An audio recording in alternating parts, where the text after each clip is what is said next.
ఆచి చికెన్ మసాలా. తెలంగాణలో 2 రాజ్యసభ స్థానాలకు ఎన్నికలు షెడ్యూల్ విడుదలైంది. ఆ 2 స్థానాలు అధికార పార్టీ కాంగ్రెస్ కే దక్కనున్నాయి. అయితే ఇందులో ఒక స్థానానికి ముందే కర్చీఫ్ పడిపోయింది. ఇంకో స్థానం ఎవరిని వర్తిస్తుందనే చర్చ పార్టీ ఆశావాహుల్లో ఉత్కంఠ రేపుతోంది. అందులో ఒకరు తనకు రాజ్యసభ బెర్త్ తనకొద్దని చెప్పేస్తే మిగతా ఆశావాహులు మాత్రం ఎవరి లాబియింగ్ వారు చేస్తున్నారట. ఇంతకీ రాజ్యసభ స్థానాలపై కాంగ్రెస్ లో జరుగుతున్న చర్చ ఏంటి? రాజ్యసభ పైరవి మొదలుపెట్టిన నేతలు ఎవరు? అసలు అధిష్టానం లెక్కలేంటి? తెలంగాణలో ఏప్రిల్ 9వ తేదీన 2 రాజ్యసభ స్థానాలు ఖాళీ అవుతున్నాయి. దాంతో ఎన్నికల నిర్వహణకు సంబంధించి సెంట్రల్ ఎలక్షన్ కమిషన్ షెడ్యూల్ విడుదల చేసింది. ఈ నెల 26వ తేదీ నోటిఫికేషన్, వచ్చే నెల 16న 2 స్థానాలకు ఎన్నికలుంటాయి. అదే రోజు సాయంత్రం ఫలితాలు వస్తాయి. కాంగ్రెస్ నుండి రాజ్యసభ సభ్యుడిగా ఉన్న అభిషేక్ మను సింఘ్వి, బీఆర్ఎస్ రాజ్యసభ సభ్యుడిగా ఉన్న కేఆర్ సురేష్ రెడ్డి పదవీ కాలం ఏప్రిల్లో ముగియనుంది. ఆ 2 స్థానాలతో పాటు దేశవ్యాప్తంగా మరో 35 స్థానాలకు ఎన్నికలు జరగనున్నాయి. ఈ రాజ్యసభ ఎన్నికలకు ఫిబ్రవరి 26న నోటిఫికేషన్ వెలువడనుంది. మార్చి 5వ తేదీ వరకు అభ్యర్థుల నుంచి నామినేషన్లు స్వీకరించనున్నారు. మార్చి 6న స్క్రూటినీ, మార్చి 9వ తేదీ వరకు నామినేషన్ల విత్డ్రాకు అవకాశం కల్పించారు. మార్చి 16న ఉదయం 9 గంటల నుంచి 4 గంటల వరకు పార్లమెంటులో పోలింగ్ జరగనుండగా అదే రోజు సాయంత్రం 5 గంటల నుంచి ఓట్ల లెక్కింపు ప్రక్రియ ప్రారంభమవుతుంది. మార్చి 20వ తేదీ నాటికి దేశవ్యాప్తంగా రాజ్యసభ ఎన్నికలు ముగియనున్నాయి.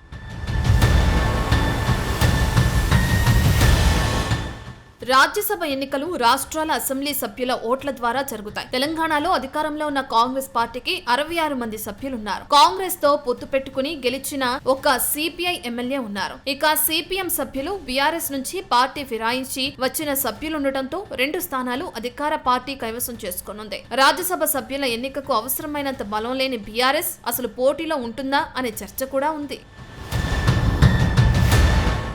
అధికార పార్టీ కావటంతో రాజ్యసభ స్థానం కోసం అస్తం పార్టీలో పోటీ ఎక్కువగా నెలకొంది. ఒక్క స్థానం మాత్రం ఇప్పటికే ఫిక్స్ అయినట్లు వార్తలు వినిపిస్తున్నాయి. ప్రస్తుతం రాష్ట్రం నుంచి రాజ్యసభ సభ్యుడిగా ఉన్న కాంగ్రెస్ హైకమాండ్ కీలక నేత అభిషేక్ మను సింఘ్వి రెన్యువల్ కి గ్రీన్ సిగ్నల్ వచ్చిందంట.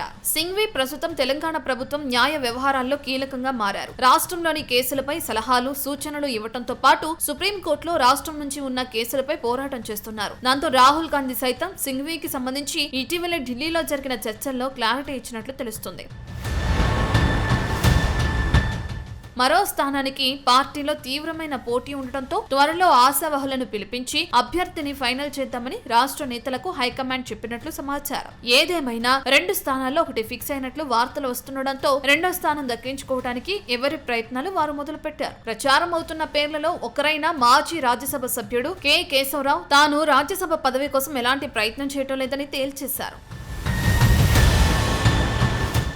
ఇక ఒక్క స్థానం కోసం ఇటీవలే ఉపరాష్ట్రపతి అభ్యర్థిగా ఇండియా అలయన్స్ తరపున బరిలో నిలిచి సుప్రీంకోర్టు మాజీ న్యాయమూర్తి సుదర్శన్ రెడ్డి పేరు ముఖ్యంగా వినిపిస్తుంది. అలాగే ముఖ్యమంత్రి రేవంత్ రెడ్డి సలహాదారుడు వేం నరేందర్ రెడ్డి, కాంగ్రెస్ సీనియర్ నాయకుడు మాజీ మంత్రి జీవన్ రెడ్డి ఆశిస్తున్నట్లు తెలుస్తుంది. బీసీ కోటాలో రాహుల్ కోటరీ మెంబర్ గా పేరున్న మధు యాష్కి గౌడ్ పేరు కూడా ఫోకస్ అవుతుంది. మరో సీనియర్ నేత రాజ్యసభ మాజీ సభ్యుడు విహెచ్ సైతం రాజ్యసభ ఆశిస్తున్నారట. అలాగే mineral development corporation chairman Eravathri Anil, minority కోటాలో షబీర్ అలీ కూడా రేసులో కనిపిస్తున్నారు.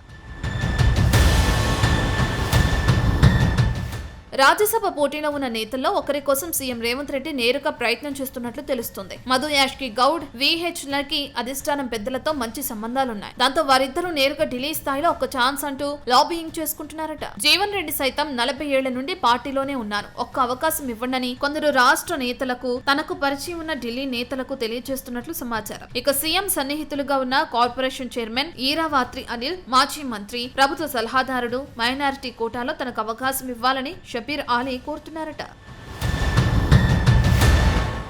వాస్తవానికి కాంగ్రెస్ హైకమాండ్ పాలిటిక్స్ ఎవరికి అంతుపట్టవు. కీలక పదవుల విషయంలో ఎవరు ఎన్ని ప్రయత్నాలు చేసుకున్నా సీల్డ్ కవర్ పాలిటిక్సే ఫైనల్ క్యాండిడేట్ ని డిసైడ్ చేస్తుంటాయి. ఇక రాజ్యసభ సభ్యత్వం విషయంలో కాంగ్రెస్ లో ఇన్ని పేర్లు వినిపిస్తున్న తరుణంలో అధిష్టానం ఎవరి వైపు మొగ్గు చూపుతుంది, ఎవరి లాబియింగ్ కు ఓకే అంటుంది అనేది కాంగ్రెస్ శ్రేణుల్లో ఉత్కంఠ రేపుతుంది.